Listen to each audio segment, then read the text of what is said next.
Bem, feitas essas considerações, eu gostaria de convidar a Igreja do Senhor a refletir. Precisamos refletir sobre o nosso relacionamento com Deus. Precisamos refletir sobre aquilo para o qual nós fomos chamados a fazer. Como está a sua adoração a Deus? Como está o seu relacionamento com a pessoa de Jesus? Como é que você recebe o perdão que Jesus te dá? Que Jesus garantiu a mim e a você na cruz do Calvário? Esses são alguns dos questionamentos que eu gostaria de refletir com a igreja hoje, sobre os quais eu gostaria de refletir com a igreja. Abra sua Bíblia no Evangelho de Jesus Cristo, segundo escreveu Lucas, capítulo 7, a partir do versículo 36. Lucas 7, versículo 36.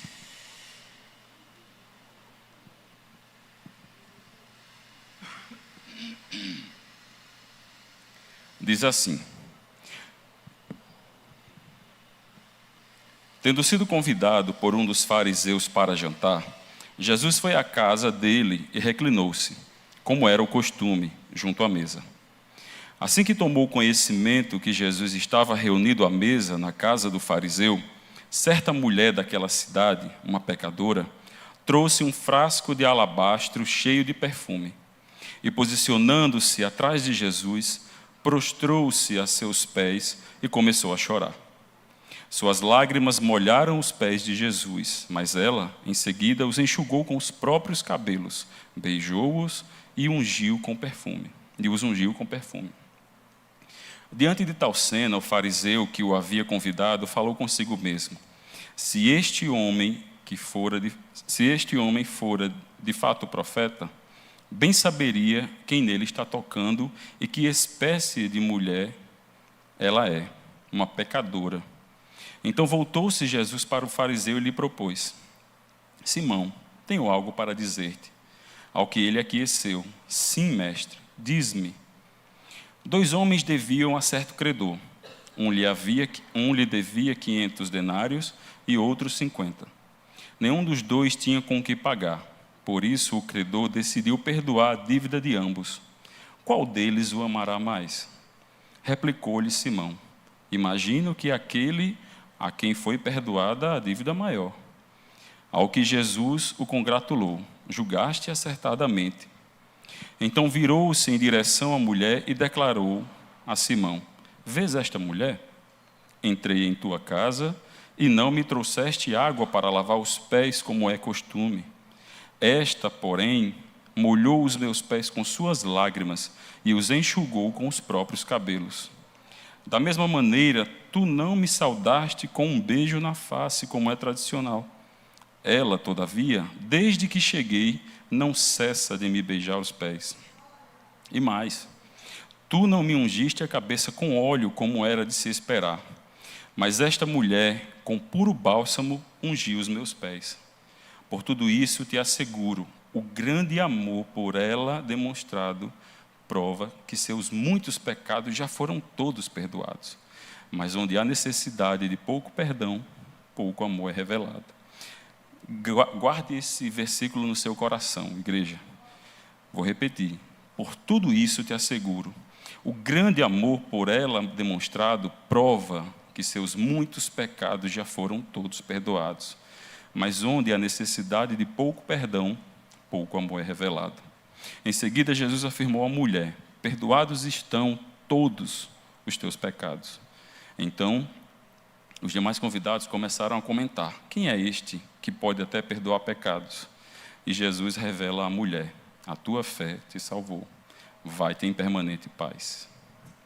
Glória a Deus. Senhor, obrigado, Jesus, pela tua palavra. Obrigado pelo teu sacrifício em nosso nome, Jesus. Te peço agora, Senhor, continua conosco. Fala à tua igreja aquilo que o Senhor quer falar, Jesus. Usa-me conforme a tua vontade. Que tudo que aqui ocorra, Senhor, seja para a honra e a glória do teu santo e maravilhoso nome. Amém. Bem, queridos, esse texto nos coloca em um cenário em que Jesus coloca em perspectiva duas pessoas, dois tipos, dois comportamentos. Cabe a nós, diante da realidade do que está posto no texto bíblico, olharmos para nós mesmos. Eu costumo dizer que a Bíblia é um espelho para o qual olhamos e no qual nos vemos. Antes de eu me preocupar em levar a mensagem, eu preciso me adequar à mensagem. Eu preciso olhar, escanear as Escrituras, buscando enxergar se eu estou enquadrado aquele contexto que o Senhor colocou para mim. Aqui nós vemos um cenário em que Jesus é convidado por um fariseu. O farisaísmo foi uma facção judaica surgida no período intertestamentário, dentre outras, que ficou marcada, e é bastante falada sobre elas nos evangelhos, pela sua asepsia. O povo sai do cativeiro com uma aversão à idolatria tamanha, porque eles foram parar no cativeiro em Babilônia em virtude da idolatria, ou em decorrência da idolatria, que eles desenvolvem essa aversão à idolatria, a ponto de extrapolar os limites e caírem na religiosidade. Jesus, em Mateus 15, descreve, Mateus 15, a partir do versículo 1, você pode colocar para mim, Isaac, por favor? Vamos ver, só para a gente entender quem era um fariseu, certo?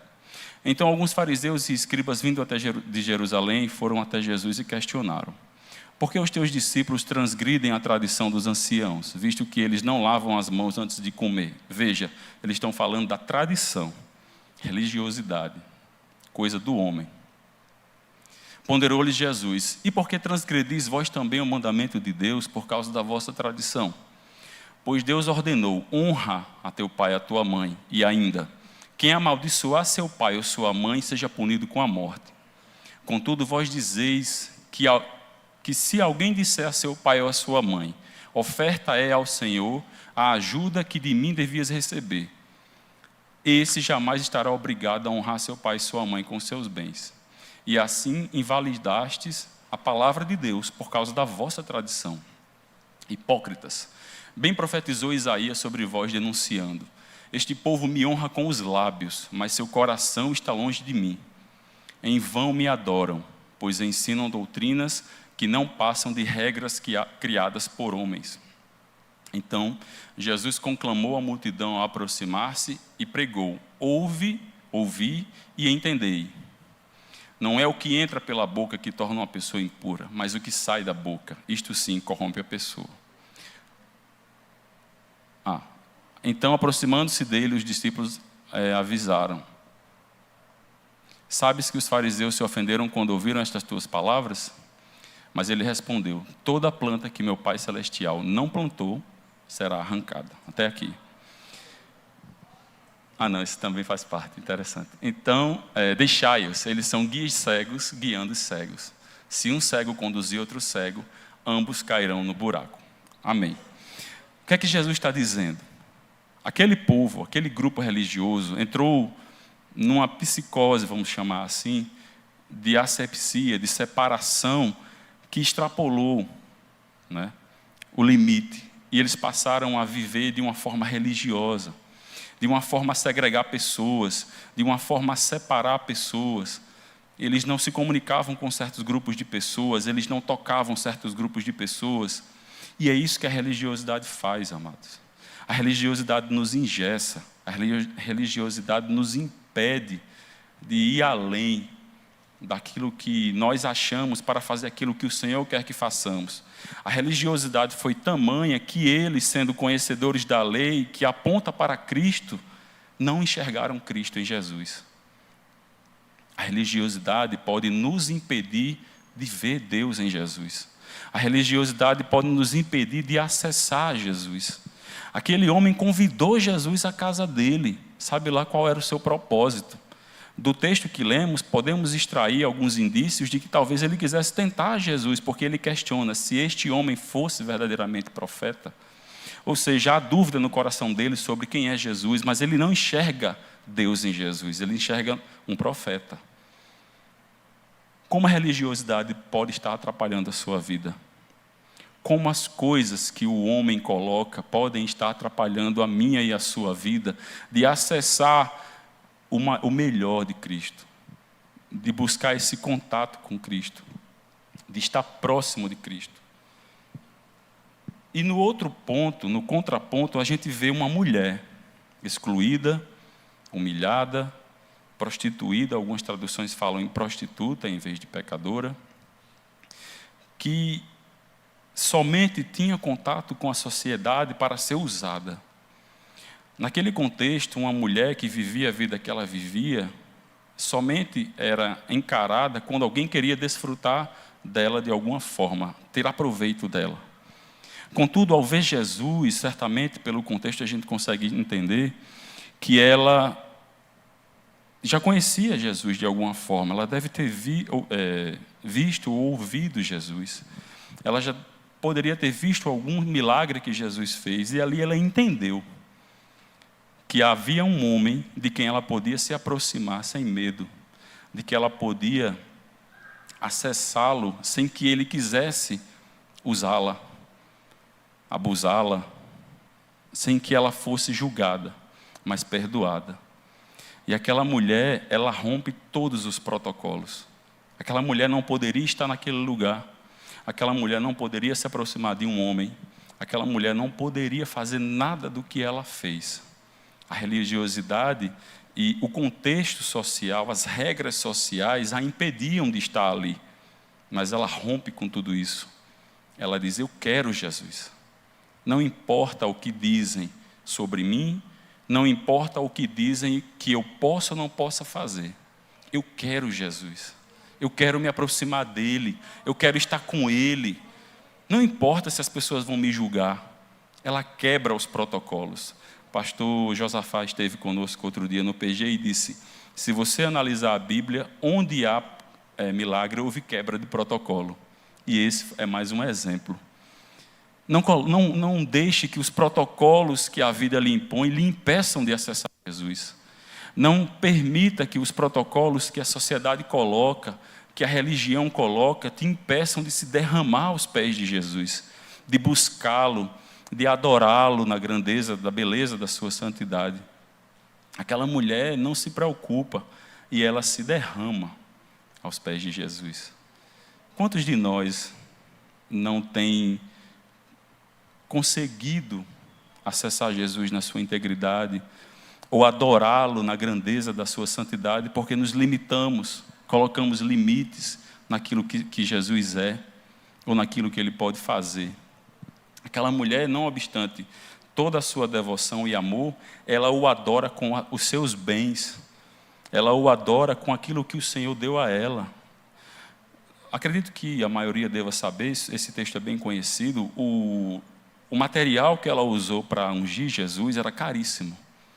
Estima-se que equivaleria a quase 300 dias de trabalho de um homem, trabalhador braçal. Alguém fez um cálculo e disse que chegaria próximo de 100 mil a 200 mil reais, se a gente fosse trazer para a nossa realidade. E ela derrama aquele bem aos pés de Jesus. Ela adora o Senhor não só com a sua vida, mas com os seus bens, com a sua riqueza. Ela entrega tudo porque ela reconhece o valor do sacrifício de Jesus por ela, do perdão de Jesus por ela. Naquele contexto, ele ainda não tinha sido sacrificado, obviamente. Mas ela entende o poder e a grandeza daquele perdão. Você sabe o valor do perdão de Jesus na sua vida? Você reconhece o valor do perdão de Jesus? Você já se perdoou? Muita gente vive as amarras do passado, porque não entendeu a grandeza do perdão que recebeu. Muitas pessoas não se permitem viver a grandeza da fé em Jesus, porque ainda não se perdoaram, porque não acreditam na integralidade do perdão que lhe foi dado. É preciso que nós reflitamos sobre essas questões. Então vemos duas posturas diante de Jesus. Um convida Jesus, talvez para tentá-lo, para tentar descobrir quem é Jesus, mas sem o verdadeiro interesse de conhecer Jesus, de se aproximar de Jesus. E essa hipocrisia está posta quando ele se refere a Jesus como mestre. Veja, no seu íntimo, ele não reconhece a Cristo, mas com a sua boca, ele o congratula. E Jesus, com o texto que lemos em Mateus, mostra essa hipocrisia. Quantos de nós têm adorado a Jesus só com a boca? Quantos de nós têm falado apenas que Jesus é mestre, é Senhor, mas não se submete ao seu senhorio? Não se submete àquilo que Ele estabeleceu para mim e para você? Como é que você tem adorado a Jesus? Como o fariseu, que o faz apenas de boca? Que o honra apenas com os lábios, chamando-o de mestre? Mas que em seu íntimo não tem relação com Ele, não quer relacionar-se com Ele? Ou como aquela mulher que reconhece os seus pecados, que reconhece as limitações da sua carne, daquilo que está posto contra ela, e o adora, e se derrama, e se entrega em sua totalidade. Nós não podemos deixar que as limitações da nossa carne atrapalhem o nosso contato com Cristo. Que nós reconheçamos o sacrifício, a grandeza do sacrifício que Ele fez por nós. E aí Jesus, depois que, conhecendo o coração daquele homem, lhe propõe uma parábola. Mas Jesus, é interessante que ele sempre responde com um questionamento para que você chegue à conclusão. Tal qual o texto que foi lido aqui antes, também no Evangelho segundo Lucas, Jesus, quando alguém chega para Jesus com uma questão, seja explícita como aquele texto, seja implícita como este texto, ele nos responde com um questionamento. Ele leva esse homem a chegar à própria conclusão, quando lhe propõe a parábola dos 2 devedores. E aquele homem até reconhece, até identifica. Jesus o congratula, dizendo, pensaste acertadamente, não é? Sim. Mas ele não consegue, devido à religiosidade que é marcante em seu ser, reconhecer Cristo em Jesus. Ele não consegue enxergar a grandeza daquele homem que é 100% homem e 100% Deus. Quantos de nós está acostumado com a igreja? Está tratando a igreja como um clube, em que você vem aqui passar algumas horas, falar com algumas pessoas legais, ignorar outras que não são tão legais, e não consegue acessar Cristo. Cristo até vai até a sua casa, mas Ele não passa de mais um convidado. Como é que você tem adorado Jesus na sua casa? Você até o leva e o saúda com os lábios, mas as suas atitudes revelam a sua adoração a Deus? Quantos de nós quer o Deus da bênção, mas não quer o Senhor da bênção? Quer a bênção, mas não quer o Senhor da bênção.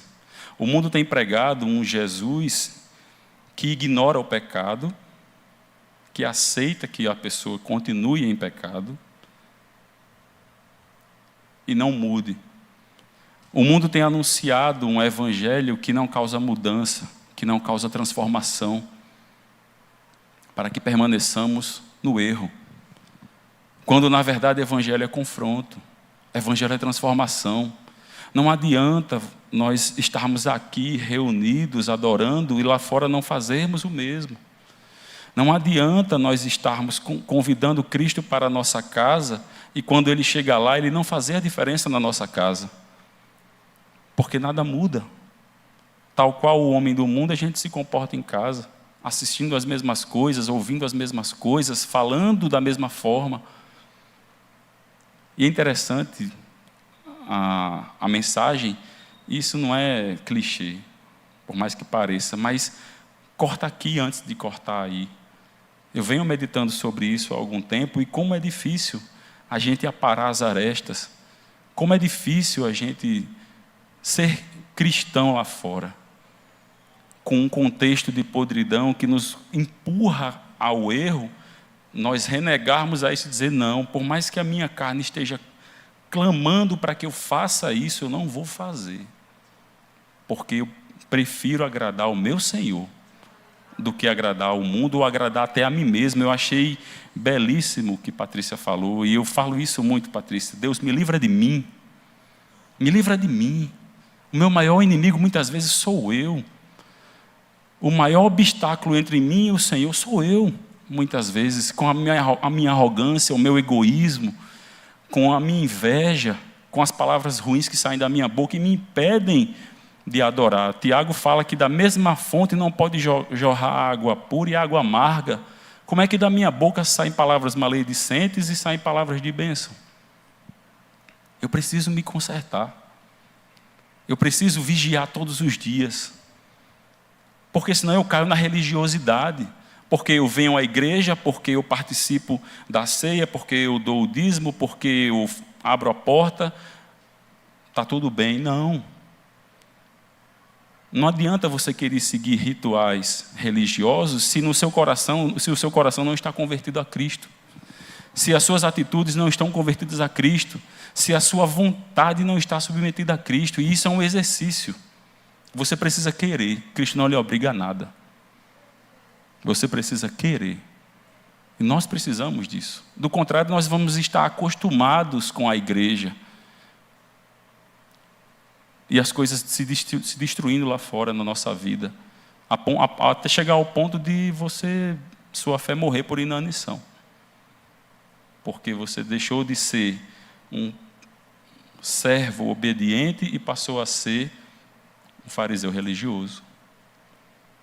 E pior, quando você começa a achar que o que você faz é suficiente para lhe levar a Cristo, que é o que o religioso faz, você retira de Cristo a soberania e toda a glória pela salvação e transfere para você. Veja o que Paulo nos falou em Efésios 2, a partir do 14, por favor, Isaac. Porquanto Ele é a nossa paz. Não, peraí, deixa eu ver se é o 14.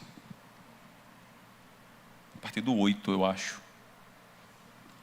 Não, desculpe, 10.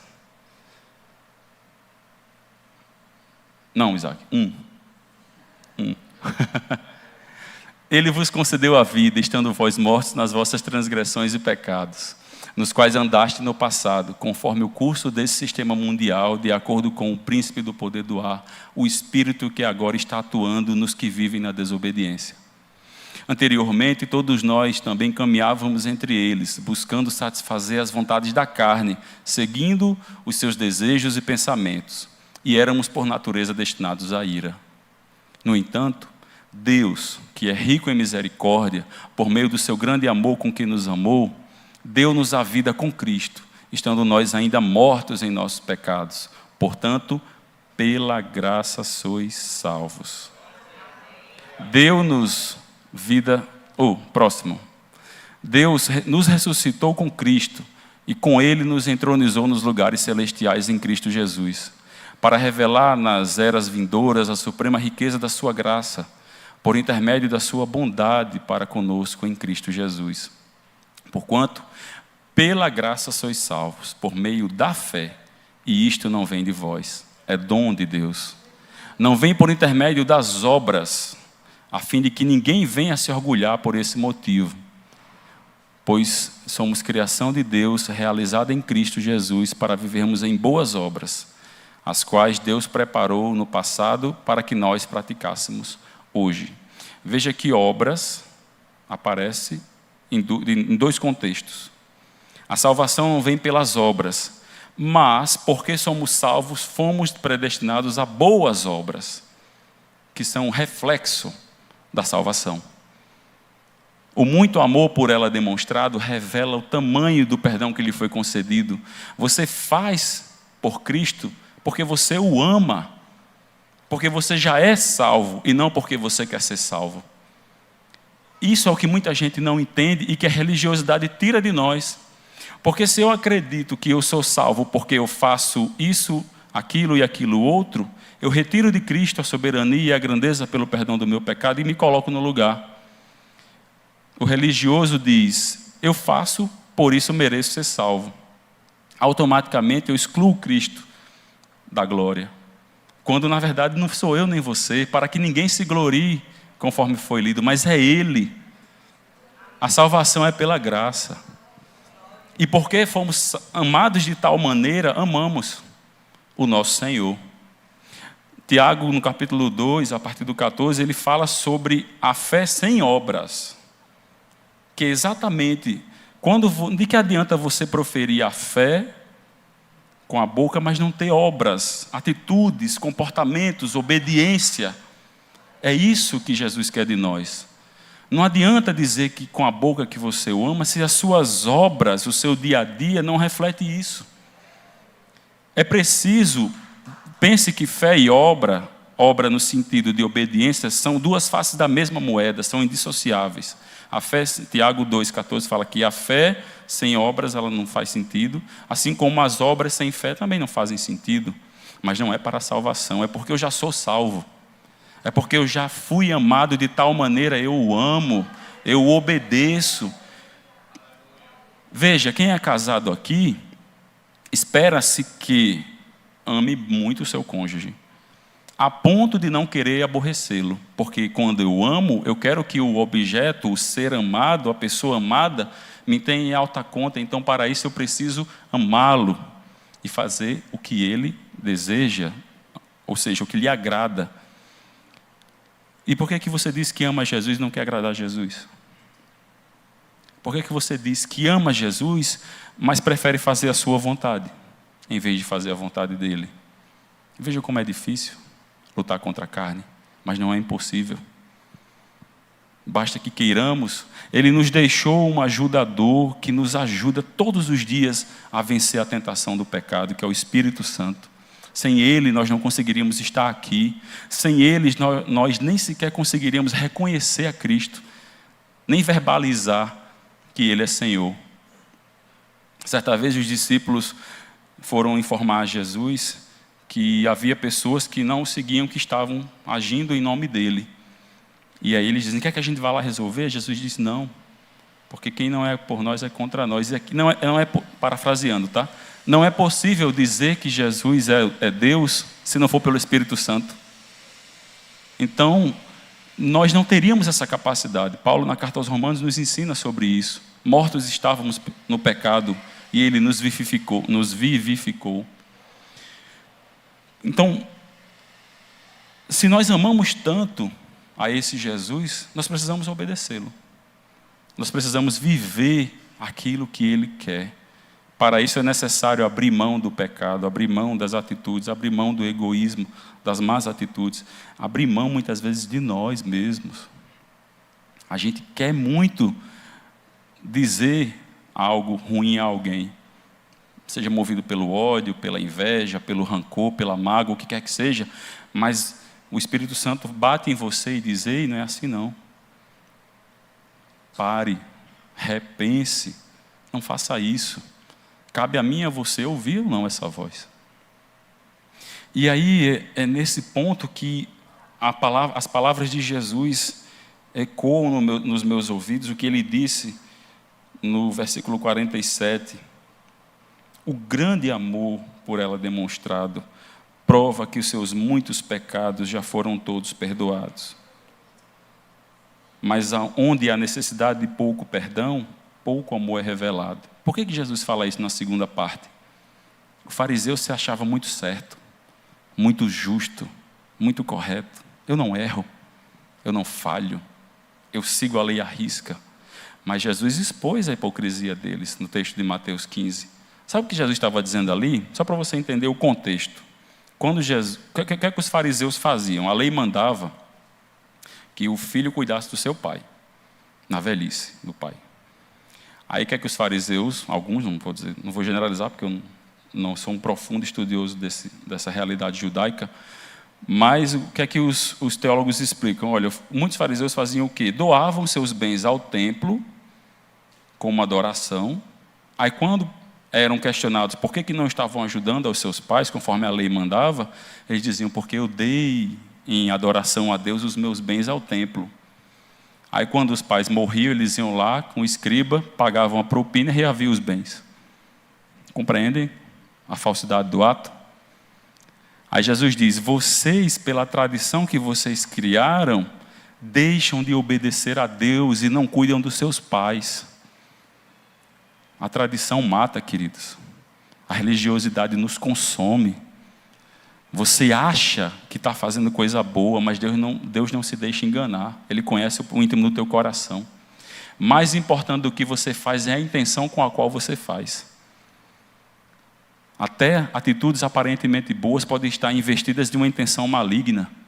E é preciso que você esteja humildemente na presença do Senhor pedindo misericórdia. Porque o coração do homem é enganoso. Até você, achando que está fazendo coisa boa, você pode estar com a intenção ruim. Paulo diz, eu não tenho nem a mim mesmo por justo, porque eu sei que eu posso me enganar. Parafraseando, tá? Ele não fala exatamente com essas palavras. Mas é assim, o nosso coração é enganoso. Então, em vez de você estar se achando muito justo, porque é crente há 40, 50 anos, e está fazendo acepção de pessoas na igreja com quem você acha que é pecador, peça misericórdia ao Senhor. Reveja todos os dias os seus atos, as suas atitudes. Não deixe que o farisaísmo lhe ingesse, porque onde há pouca necessidade de perdão, pouco amor é revelado. Aquele fariseu se julgava muito puro, a ponto de não querer nem tocar as pessoas que ele julgava serem pecadoras. Então eu não tenho necessidade de perdão. Se está tudo certo comigo. Se eu não preciso, porque eu mesmo me justifico, eu não preciso desse perdão. Daí a dificuldade de entender a grandeza do perdão do Senhor, de reconhecer Deus em Cristo Jesus naquele momento, ou melhor, Cristo, que é o título, não é? Em Jesus. O Cristo, aquele que era esperado em Jesus, porque havia a barreira da religiosidade. Então nós precisamos ter essa preocupação todos os dias. Senhor, me ajuda, me livra de mim, me livra do pecado, me livra da minha arrogância, tem misericórdia de mim, porque muitas vezes eu até acho que estou fazendo algo bom, mas o meu propósito não é tão bom. Eu até acho que estou fazendo algo para o Senhor, mas na verdade eu quero a glória para mim. Em vez de estar fazendo para o Senhor, eu quero ser ovacionado, eu quero ser exaltado de alguma forma. O nosso coração é enganoso. E no fim, Jesus mostra para aquela sociedade que ali estava que sim, Ele é Deus, Ele pode perdoar pecados. E aquela audiência ali, aquelas pessoas dizem, quem é esse que pode perdoar pecados? Um leitor mais desatento vai até achar que eles estão arrependidos. Mas isso aqui é uma crítica, pelo contexto, você entende, ele está dentro de um contexto farisaico, de uma sociedade farisaica, de um lar farisaico. Eles estão criticando. Quem você acha que é para estar perdoando pecados? Quem é você para achar que pode perdoar pecados? Aí Jesus já não se preocupa mais em responder, ele apenas olha para aquela que foi abençoada e diz, a tua fé te salvou, vai-te em permanente paz. Ele está dizendo, não se importe com o que eles acham de você, não se importe com a opinião da sociedade sobre você, a partir de agora a sua conta é comigo, eu já paguei. Esqueça o seu passado, esqueça o que você fez, não deixe que eles lhe acusem mais, porque eu já paguei esse preço. Vai em permanente paz. O que significa isso? Não, se você entendeu que toda a tua conta foi paga, que o teu passado já foi, não deixe que outras pessoas tirem isso de você, tirem a sua paz, apontando, porque o diabo ele faz isso. A primeira coisa que ele vai fazer para você lembra o que você fazia? E agora você está querendo ser bom demais, santo demais? Aí você diz, eu lhe repreendo em nome de Jesus, porque o meu Senhor já pagou esse preço. Eu não vivo mais assim, eu não sou mais essa pessoa, eu não faço mais isso. Isso é passado, e você não tem autoridade para trazer o passado de volta, porque aquele que teria essa autoridade tem, porque é Deus, ele não faz isso comigo, ele me perdoou. Então não permita nem que você mesmo, querido, se perdoe. Quantos vivem ainda aprisionados a pecados do passado, a coisas do passado, como se você não tivesse validade para servir a Jesus? Porque o seu passado vai apontar, esquece o seu passado. Esquece isso, viva a novidade de vida, faça coisas novas. Jesus te perdoou, Jesus te libertou. Repreenda esse mal que quer te prender a essa bola do passado, essa bola de ferro do pecado. Isso é passado. Vá em permanente paz. A tua fé te salvou. Jamais permita que o diabo, ou até você mesmo, te façam esquecer do tamanho desse perdão. Te façam esquecer da grandeza do que foi feito. Em meu nome e em seu nome. Amém? Examinem-se, pois, a si mesmos e constatem se você está mais para fariseu ou para a mulher que recebeu o perdão de Jesus. Muito obrigado.